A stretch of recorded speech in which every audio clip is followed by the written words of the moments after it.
It is the start to a brand new month, the 13th day of November 2023. Hello and welcome to the News International Edition. We're coming to you live from our Vision Group headquarters here in Kampala, Uganda. I'm Emma Akwero. We start from the Palestinian territories, the border between Israel and Palestine, which have been flooded by wounded people, including children, being brought to the Al Nasser hospital after a strike in Khan Yunis in the southern Gaza Strip. Israel continues to batter the Gaza Strip since a deadly attack carried out by Hamas militants on Israel on October 7th.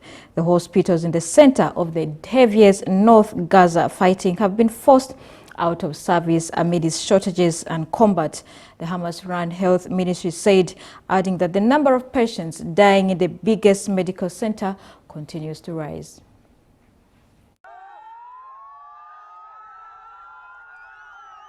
Israel argues that its Hamas enemies have built their military headquarters in tunnels beneath the Al-Shifa hospital complex, while UN agencies and doctors inside the facility warn the effects of the raging battles while claiming the lives of civilians, including infants. As witnesses reported more violent fighting, overnight aerial bombardments and the clatter of gunfire echoed across the sprawling Al-Shifa hospital at the heart of the Gaza city, now an urban war zone. The Hamas government's deputy health minister, Yosef Abu Rish, said 6 premature babies had died in the hospital, Gaza's biggest, along with other 9 patients in intensive care due to the lack of electricity. Abu Rish told a reporter all hospitals in the north of the embattled territory were out of service. The World Health Organization in the Palestinian territories warned that up to 3,000 patients and staff are sheltering inside without adequate fuel, water or food after the UN's humanitarian agency said previously that 20 of Gaza's 36 hospitals have been disabled. Regrettably, the hospital is not functioning as a hospital anymore, said World Health Organization Director Tedros Adhanom Ghebreyesus after contacting on-the-ground staff inside Al-Shifa complex. It's been 3 days without electricity, without water, he said, describing the plight of those trapped inside as dire and perilous. The Israeli army pushed on with their campaign, determined to destroy the Islamist movement, whose gunmen, it says, killed at least 1,200 people, mostly civilians, and took about 240 hostages in the country's worst ever attack. But Israel is facing intense international pressure to minimize civilian suffering amidst its massive air and ground operation, which that Hamas authorities say have killed 11,180 people, including 4,609 children. Israel said 44 of its troops have been killed in the Gaza offensive. Flags flew at half-mast at United Nations compounds across Asia on Monday as staff observed a minute's silence in memory of colleagues killed in Gaza during the Israel-Hamas conflict. European Union Foreign Policy Chief Josep Borrell urged Israel to show maximum restraint while condemning Hamas for using hospitals and civilians as human shields. The Israel Defense Forces on Monday reported more heavy fighting and again stressed its claim that Hamas was hiding in civilian infrastructure. International attention has focused on the plight of Palestinians, and protests have been held worldwide in solidarity with the 2.4 million under bombardment and siege for more than 5 weeks. Netanyahu told U.S. media that there could be a deal to free the hostages, but stopped short of providing any details, adding that the less I say about it, the more I will increase the chances that it materializes.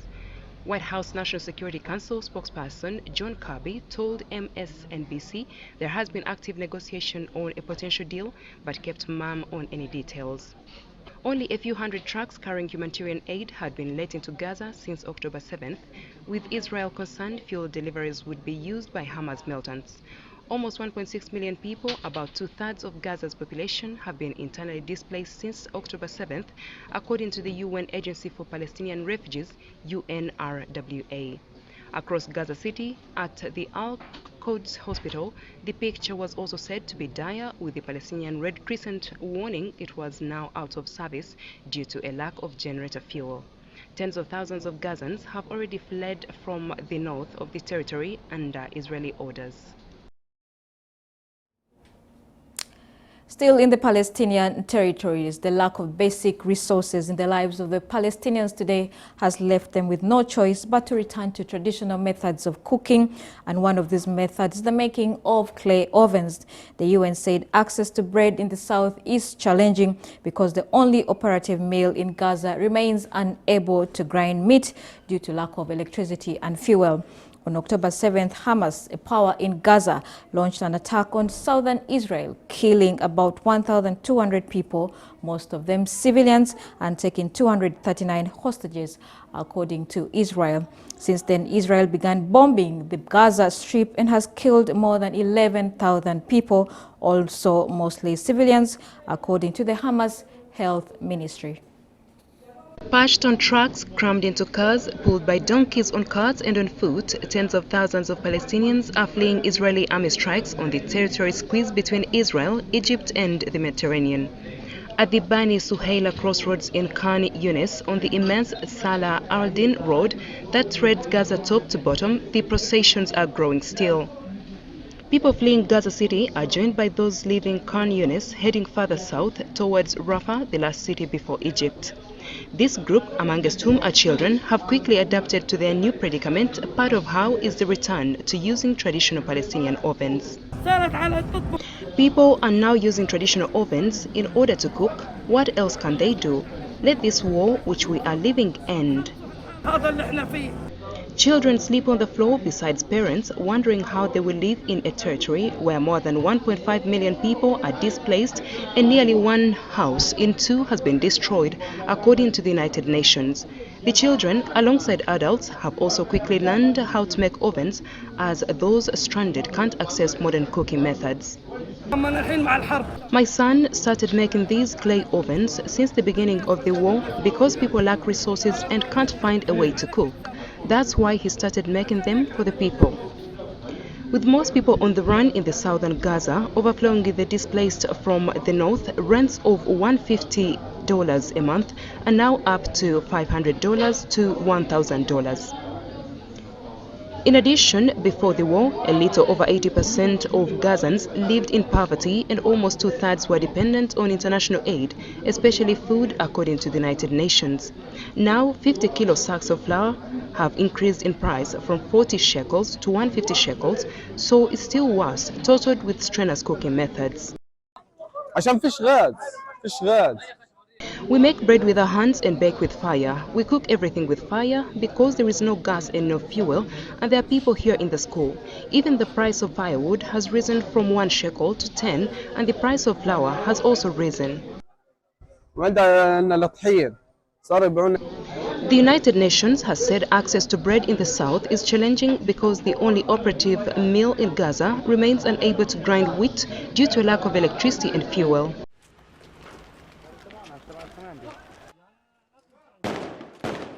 On October 7th, Hamas in power in Gaza launched an attack on southern Israel, killing some 1,200 people, mostly civilians, and taking 239 hostages, according to Israel. Since then, Israel has been bombing the Gaza Strip and has killed more than 11,000 people, also mostly civilians, according to the Hamas Health Ministry. Shops across southern Gaza are running out of everything. Bottled water, milk for children, nappies, pasta and juices are now nearly impossible to find. A little food aid is trickling through the displaced, according to Abu Jarad, a portion of rice to share between 7 members of his family. Water flows from a tap where long crowds of displaced people queue. People push. I don't have the strength to resist it, he says. His daughter, Rim, had to give up the painkillers she has taken since birth because she suffers spinal and shoulder malformations, on top of giving up some of her meals so her brothers and sisters can eat. Away from Palestine, Ukrainian President Volodymyr Zelensky has said Ukraine should get ready for winter, fearing that Russia will pick up its campaign of systematic strikes on, most importantly, power facilities. Elsewhere, Ukrainian soldiers are slowly crawling to the edge of the forest in support of an assault group that is taking the enemy trench in a military camp in France. They are trained in combat before leaving for the front. Ukrainian President Volodymyr Zelensky says Ukraine should get ready for winter, fearing Russia will pick up its campaign of systematic strikes on power facilities and other infrastructure. І маємо бути готовими до того, що ворог може We must be prepared for the possibility that the enemy may increase the number of drone or missile strikes on our infrastructure. Russia is preparing for winter, and all our attention in Ukraine should be focused on defense and response to terrorists, on everything that Ukraine can do to make it easier for our people to get through this winter. щоб полегшити нашим людям проходження цієї зими. Repeated attacks by Moscow's forces last year targeted Ukraine's energy grid, leaving thousands without heating or electricity in freezing temperatures for long periods. Meanwhile, Ukrainian soldiers slowly crawl to the edge of the forest in support of an assault group that is taking the enemy trench in a military camp in France. They are trained in combat before leaving for the front line. Là, la section vient de remplir sa mission, elle s'est emparée de la tranchée ennemie. The key point for us is, above all, to teach the partner troop how to maneuver, how to get into position, how to approach the objective in order to avoid fratricide fire. That's really the key point, especially on complex terrain like this, with a network of trenches running in several directions. So it was quite successful this morning. Avec un réseau de tranchées qui part dans plusieurs directions. L'ennemi a entendu un petit peu du bruit. For one section, so about 30 Ukrainians, I have one Frenchman with them. The rest of the Frenchmen play the opposing force for two reasons. The first is so that we are less present so that they can have more autonomy. That's for educational purposes. Et elle surprend, donc c'est bien. D'arrêter cette contre-offensive ennemie. They have come precisely to increase their power, to improve their knowledge, to develop tactical schemes that they haven't mastered until now, so that on the front line they can, I would say, hinder their opponents by deploying new schemes to which they won't immediately know how to react. À repousser l'ennemi hors du village et reconquérir ce qui a été perdu dans les dernières demi-heures. Fin à cette contre-offensive. They are very willing to learn, very keen to learn new processes, to develop processes, to repeat them over and over again to make sure they really master them. So it's a real pleasure to work with recruits who are so motivated to learn and develop what we teach them. Donc ça va être un travail qui va prendre quand même un certain temps. Now, 3 Ukrainian refugees recounted returning from Israel to Ukraine following the surprise Hamas attack on October 7th. They recounted that it is very difficult to leave one war for another, said the 39-year-old lawyer Oskana, who fled with her 3 children. Tetiana Kocheva fled her home in Ukraine's northeastern city of Kharkiv after Russia invaded last year, taking refuge in Israel's coastal town of Ashkelon near Gaza. Her husband had worked in Israel in the past, and she thought taking their 3 children there, away from Russian attacks, would guarantee living in peace. But then came October 7th, when Hamas attacked Israel, leading to a war that has since killed thousands. Like several thousand other Ukrainian refugees, Kocheva fled a war for a second time. Israel then launched a military campaign in the Gaza Strip. Palestinian militant groups Hamas has said over 11,000 have since died. If I am killed, then at least it's on my native land, the 39-year-old said. In the capital Kyiv, Anne Liashko and her 8-year-old daughter, Diana, were also back from Israel. They had fled to Israel in the first weeks of Russia's invasion in March last year. Я думала, что, как турист. I looked my daughter in the eyes and all I saw was fear. We stayed there for a day. I was watching the atmosphere, thought about what to do, and I understood that I could not stay. Потом, война не заканчивалась. Везде есть. Ты только сирена, ты бежишь. I decided to leave. I thought I would leave for a while to see what the situation would be like in Israel. Would it be clear and at least more stable, whether it will be for long or not? That is why I decided to go to Kyiv. I feel more comfortable and safe in Kyiv than Israel, unfortunately. Массовая резня, это было страшно. They had been living close to areas of the Kyiv region that fell to Russian forces early in their attack, living without electricity, water or communication, the 28-year-old mother said. Sitting in her office on the opposite side of the Dnieper River in Kyiv, Oksana Sokolvoska said she thought Israel would be the safest country in the world when she fled Russia's invasion there. Like many women with children, the 39-year-old lawyer left Ukraine with her 3 children at the start of the war last year. в Ізраїлі. Мой перший Throughout the first day, more than 5,000 rockets were launched. There were a lot of explosions. Sirens never went quiet for the whole day. All day we were going to bomb shelter with the children. життя як в Україні. І As she spoke Hebrew, she chose Israel as their destination and they settled in Rishon LeZion near Tel Aviv. But she too spent October 7th in a shelter with her children. діти подивилися в дитину. I am happy to be home, but not under these circumstances. It is difficult to leave one war for another. День подивилася, яка атмосфера, подивилася, що як, наскільки там це. But Sokolovuska was nonetheless happy to be home. Right now in Kyiv, the situation is calmer than in Israel, she said, almost 2 years into the Russian invasion. And finally, from India, rescue workers from the northern part of the country have reported that they have made contact with 40 workers trapped for 24 hours after the road tunnel they were building collapsed.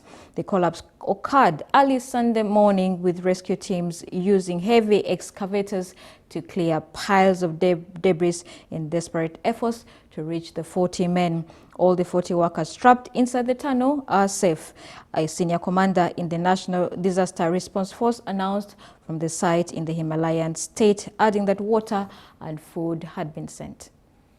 Oxygen was being pumped into the blocked portion of the tunnel with food sent through a water pipe.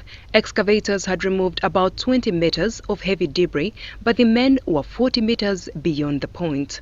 Ashu Manish Kalko, Director of National Highways and Infrastructure Development Corporation Limited, said communication had been established and explained how food was being delivered. करीब 40 आदमी अंदर है लेकिन सारे सुरक्षित हैं ये Approximately 40 workers are trapped under it and they are safe. We established communication at around 12:30 a.m. We inserted 2 pipes. Food is being sent through one and oxygen is being delivered by another. We are communicating through the food pipe. We got to know that they are safe. Food and water have been provided to them as well. We have our plans A, B and C ready to evacuate them. को evacuate करना है Rescue was in northern India, battled for a second day Monday to save 40 workers trapped underground after the road tunnel they were building collapsed, bringing down tons of debris. Teams using heavy excavators have been working non-stop since the collapse early Sunday morning to clear piles of concrete and earth, but with more debris falling as workers tried to clear a passage, a giant steel pipe was being prepared as an escape route. District Magistrate of Uttarkash, Abhishek Ruhera, said a quick response was ensuring everyone remained safe. खबर मिलते ही यहाँ प्रशासन द्वारा अपना first response किया गया सभी हमारी rescue teams The administration was quick to respond. All rescue teams, including SDRSF, NDRF, ITBP, along with police, are here. The rescue operation is underway. To evacuate the workers, we are removing the debris and stabilizing the surface for now. और साथ ही साथ surface को stabilise करने के लिए short क्रिटिंग का कार्य भी गतिमान है Teams plan to use a heavy machine to drive a steel pipe with a width of 90 centimeters, nearly 3 feet wide, enough for the trapped men to squeeze through, the government's highway and infrastructure company said. Initial contact was made via a note on a scrap of paper, but later rescuers managed to connect using radio handsets. One rescue worker quoted by the Press Trust of India news agency said the men were contacted shortly after midnight on Monday. Disaster response official Devendra Patwal said that while the men were trapped, they had space in the tunnel area where they were. The 4.5-kilometer tunnel is being constructed between Silchara and Dangargon to connect 2 of the holiest Hindu shrines of Uttarkash and Yamotori. Photographs released by the government rescue teams showed huge piles of rubble blocking the wide tunnel, with twisted metal bars on its broken roof poking down in the front of the rubble. The tunnel is part of Prime Minister Narendra Modi's road project aimed to improve connectivity for some of the most popular Hindu shrines in the country, as well as areas bordering China. Accidents on large infrastructure construction sites are common in India. In January, at least 200 people were killed in flash floods in ecologically fragile Uttarakhand in a disaster that experts partly blamed on excessive development. And that's all the international news we had for you this afternoon. We'll be back again tomorrow at 4 p.m. Thank you for watching. Do have yourselves a fantastic afternoon.